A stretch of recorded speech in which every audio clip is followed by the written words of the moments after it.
a Manu e trago a análise do primeiríssimo episódio da 4ª temporada de Bungo Stray Dogs. Bom, essa foi a minha primeira vez de ver o anime. Eu não vi as temporadas anteriores porque eu não tinha acesso. E só fui saber da existência desse anime por conta do Osamu Dazai, o nosso cosplayer de Saori favorito. Dito isso, bora pro episódio. O episódio começa com uma mensagem escrito: essa é sua história das lutas de um homem e o seu amadurecimento e da paternidade. E o que essa mensagem quis dizer? Sei lá. E dá pra perceber que eu estou num cenário bem diferente, claro, para ficar no clima de estreia de anime. Daí vemos um cara meio que andando enquanto um vento soprava forte. E os jornais estavam escritos, em japonês, lógico, mas na legenda estava escrito: uma punição divina moderna. Partido aliado logo se interfere na punição dos assassinos. Parlamento investiga assassinos em massa de militares. E daí temos os flashes desse mesmo homem, meio que com uma espada, toda ensanguentada e copos no chão. Daí, de repente, um telefone toca e a voz misteriosa fala: aê, tá preparado para se ingressar na polícia militar, brother? Somos os únicos que podem usar os seus poderes. Mas o homem fala: eu não vou mais trabalhar com ninguém. E daí temos a opening, que, meus amigos, que opening bela. Tudo é preto e branco. E a única cor destacável é o vermelho para representar o quão sangrento vai ser essa temporada. Esse personagem que apareceu meio que no início do episódio e na opening em grande foco é o Yukishi Fukuzawa, ou mais conhecido como Lobo Prateado. Vemos o Fukuzawa meio que olhando para uma cena do crime e ele encontra um carinha que estava organizando uns papéis. Ele suspeita que o assassino pretendia roubar ou destruir esses documentos. E fala que toda essa sala é um catálogo para determinar as agressões do agressor e os que o motivaram. Fukuzawa ouviu que a vítima foi empurrada da janela e meio que o carinha, que é o secretário dela, fala que tem uma dívida com ela, que descobrir a natureza do crime seria o melhor pedido ou presente de despedida que ele pode oferecer. O secretário fala pro Fukuzawa que o assassino foi capturado, que após matar a vítima, foi preso pelos guardas do primeiro andar e agora está detido. Meio que o cara está na sala ainda nesse momento. Meio que o secretário acha que ele desistiu e meio que ele é bem quieto. Bom, Fukuzawa meio que vai ver esse assassino e o secretário: à vontade, mas não mexa nos documentos. Daí o Fukuzawa dá um grande salto e vê o assassino, que parece experiente, possuindo cabelo avermelhado e pistolas duplas, concluindo que ele é o garoto assassino famoso no submundo. Mas Fukuzawa para e pensa de modo calculista, fala: se ele for Sakunosuke Oda, como ele poderia ser parado por meros guardas? E quando a gente ia achar que meio que essa tensão detetivesca lá The Batman ia continuar, aparece um cara dizendo: e aí, pessoas? O carinha que apareceu é o Rampo Endogawa. E o Endogawa vai meio que falando, dizendo: podem relocar essa empresa? Meio que as colinas são um pouco difíceis de escalar e o vento tá batendo muito forte hoje. Além disso, estou ficando com fome. Bom, o Endogawa vai falando e meio que até ele falar: então você é o secretário. Não tenho o menor interesse meio que nas análises digitais. Só vão achar logo, viu? E meio que o secretário: olha, apesar de você estar autorizado, você não pode criar aqui. E meio que o Endogawa: acontece que eu fui autorizado para uma entrevista. Com isso, posso ter o financiamento do governo. Não importa se eu pegar o papel inútil. E o secretário: não, é para mostrar os motivos do invasor. E o Endogawa: mais uma com uma mentira desacarada. Deixa pra lá, eu mesmo procuro. Então Fukuzawa meio que se intromete na conversa e pergunta pro Endogawa como ele vai meio que procurar o documento em meio de uma montanha cheia deles. E o Endogawa: O tio sabe falar. Então o Endogawa meio que abre a janela e faz toda a papelada voar, menos um papel que meio que ele fala: ia lá, achei. E meio que o secretário: eu organizei tudo isso. E meio que o Endozawa: e quem isso importa? Aliás, não perdeu nenhum documento. Aliás, ninguém foi roubado. E além disso, o presidente não foi assassinado. Talvez o verdadeiro assassino seja você, né, secretário? E esse papo de organizar documentos é só um disfarce para se passar de inocente. E meio que o Fukuzawa fica assim: ora, temos um Sherlock Holmes por aí. O Endogawa vai falando mais dos seus pontos, dizendo que nem o melhor assassino do mundo poderia se aproximar da presidente sem ser notado. E então você não conhece Yor Fog. E também tem uma inquieta que fica bem à frente da mesa. E se a presidente resistisse, antes de ser forçada a sair pela janela, as expressões digitais poderiam mostrar que ela foi jogada, não empurrada para fora. E mentalmente, Fukuzawa meio que fala: o miserável é um gênio. E daí o Endogawa chega à conclusão que as digitais do assassino estão lá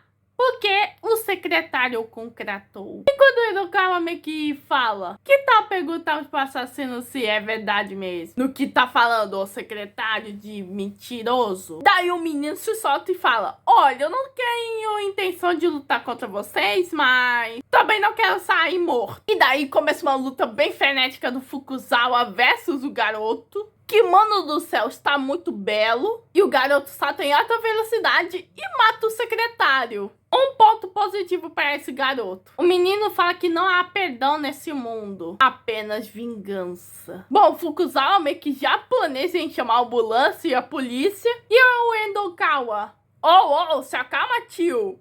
O secretário está morto, então não precisa da ambulância. Daí depois vemos Fukuzawa e Endogawa meio que numa lanchonete. E o Endogawa estava comendo todo sopa de feijão vermelho, exceto o bolinho de arroz, porque não é doce. Fukuzawa pergunta desde quando meio que o Endogawa sabia que o secretário era o assassino. E o cara fala: olha, desde o começo. Além disso, estava usando casaco. Quem usa casaco quando está separando documentos? Ele se apresenta como Rampo Endogawa. E o Fukuzawa pergunta ao Rampo onde ele estuda. Rampo fala que há 6 meses atrás ele morava num dormitório de academia de polícia. Até que ele discutiu com o gerente, expôs todos os casos anteriores dele e foi expulso. Desde então ele foi pulando de um lugar para o outro. Ele até tentou trabalhar num guarnição, mas foi expulso por tagalerar todos os atos corruptos do chefe dele. E o Fukuzawa pergunta onde estão os pais dele, e ele fala que os pais dele morreram em um acidente, por isso ele foi para Yokohama. E meio que o Fukuzawa: bom,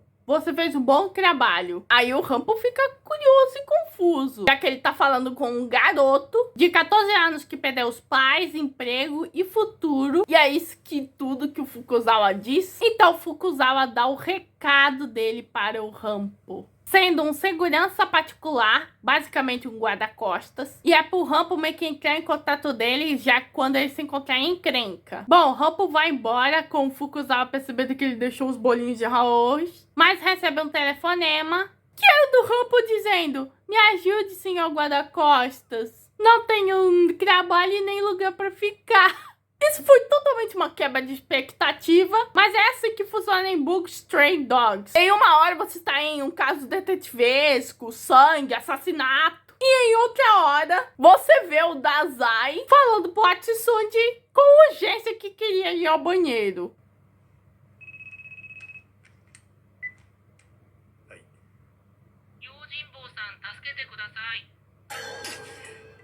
Daí, Fukuzawa e meio que o Rampo vão a um teatro onde o gerente tá reclamando sobre falta de pessoal. E se o Fukuzawa terminar seu trabalho aqui, com certeza estará aberto para contratá-lo. Meio que esse teatro tá recebendo uma série de ameaças. E o trabalho deles é prender o criminoso quando isso acontecer. E a ameaça meio que vem em formato de meio que folhas, que está escrito: os anjos criarão a verdadeira morte sobre os artistas. Vê! Bom, Fukuzawa já apresenta o Rampo, a moça que gerencia o teatro. E meio que a moça: Foi avaliado junto com os outros concorrentes. E o Rampo tem outros? Agora já era pra mim. A bruxa já decidiu. E a moça? Quem tá chamando de bruxa? じゃあ僕が採用されるわけないじゃないか。審査するって言ったでしょ。いや、おばさんはもう僕を採用しないと決めているんで。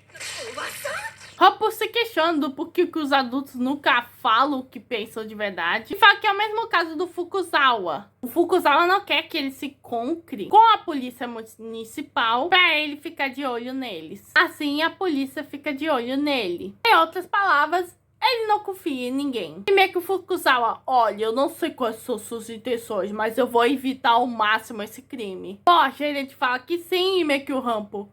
Os adultos logo ficam bravos. E daí temos uma cena totalmente meio que filosófica, que essa certa pessoa quer saber o que um ator faz antes mesmo de se apresentar, e ele fala que é como se mergulhar num outro mundo, como se fosse um personagem diferente. Ele fala que treinou isso quase um ano e se mexerem com ele vão sair mortos. Meio que esse ator estava sendo reportado pelo Fukuzawa e o Rampo. Eles falam que respeitam, mas vocês podem ser assassinados a qualquer momento. Bom, o ator fala que eles ficam indefesos lá em cima e segue sozinho meio que por vários minutos.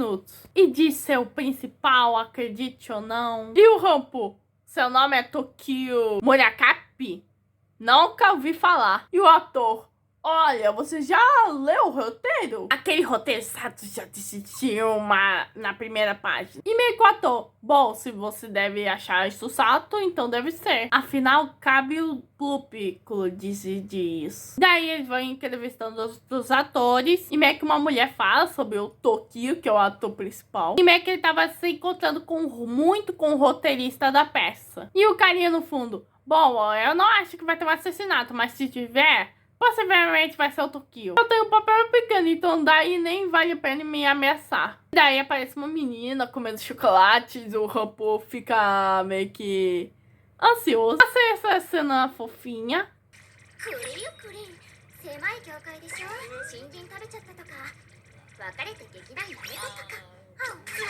Na recepção, todo mundo meio que tava prestes a começar o show. E o Rampo só comia. Até que Fukusama avista uma coisa. O jornal escrito assassinato sem disfarce, punição a simpatizantes da guerra, parlamento inicia investigação. Fukusama vê que nem o teatro e nem a polícia estão levando o assassinato a sério. E independente da motivação, e meio que o Rampo não é uma ameaça, tá mais por um aviso. Uma ameaça sempre oferece duas opções. Faça X, Y, Z ou farei ABC. Isso seria uma ameaça. Mas tudo que eles têm é uma mensagem dizendo: eu vou matar um artista. Então tá mais por uma declaração. Desde o começo, o criminoso não fez exigências ao teatro. Fukusama pergunta como ele sabia disso. E ele fala que foi quando ele ouviu o que dizia a carta. Então Fukusama começa a conectar os pontos e percebe que esse menino deve ver a capacidade de ver a verdade. Então Fukuzawa pergunta do porquê que ele não falou, se sabia. E o Rampo: nunca pensei que você tivesse interpretado o aviso como uma ameaça. Então Fukuzawa meio que pergunta se ele acredita que todo mundo percebe as mesmas coisas que só ele meio que percebe. E daí temos uns flashes que apresentam cores. O Fukuzawa mentalmente vê que o Rampo não entende que as pessoas que não sabem de nada. E está convencido que todos já sabem meio que a verdade. E estão simplesmente escondendo o que sabem. E meio que o Fukuzawa: aí, tu não tem casa, né? E o Rampo: oh, não tenho. E o Fukuzawa: então pode ficar na minha casa. Mas pra isso ele precisa dizer qualquer coisa que nota sobre ele. A pessoa que mais esconde segredos sobre si mesmo. E meio que o Rampo: ah, vocês adoram muito isso. Mal te conheci, então não sei muito dizer, mas tudo que eu sei é que você é da segurança pública, mestre em artes marciais, solteiraço, sem colegas de trabalho, destro, escolhe o assento perto da parede de um restaurante, então deve ter sido espadachim. Mas você não usa mais sua espada para trabalhar, pois tem vergonha do seu último emprego. E nisso, Fukusama fala: e o Rampo: pensando bem, houve um rumor uns anos atrás de um incidente onde burocratas pós-guerra, figurões militares do exterior foram encontrados mortos, um após o outro, durante debates sobre paz. E tu tava fazendo uma careta mais cedo quando olhou no jornal. Quando o Rampo ia terminar de dizer, o Fukuzama, se cale-se! E meio que ele dá um gritão que meio que até empurra o moleque, fazendo que abra os seus olhos. Bom, o Fukuzama se desculpa e pede pro Rampo meio que ajudá-lo nesse trabalho. E se eles se saírem bem, ele vai apresentar mais trabalhos pro moleque. Daí vai começar meio que a peça. E meio que o Fukushima meio que já estava meio que se questionando o que ele estava fazendo, já que ele jurou nunca mais trabalhar com ninguém. E o Fukushima já fala pra ir embora e o episódio termina. Meus amigos, que episódio! Sério, como falaram bem de Bungo Stray Dogs, não é como naqueles mimos de Boku no Hero e Naruto de qual é o melhor. Esse episódio conseguiu me hypar de um jeito tão extraordinário que até tô pensando que Mob e esse anime estão sendo mais valorizados pela Bones do que Boku no Hero. A comédia funciona muito bem, as cenas de ação são incríveis, o teor investigativo que tem no anime é sensacional e tem até um contexto e backstory até bem interessante. E no próximo episódio se chamará O Dia é o Sonho, a Noite é Real. Bom, esse foi o primeiríssimo episódio da 4ª temporada de Bungo Stray Dogs. Se inscreva no canal, ativa o sininho e compartilha. Que Mano Tobias e fui.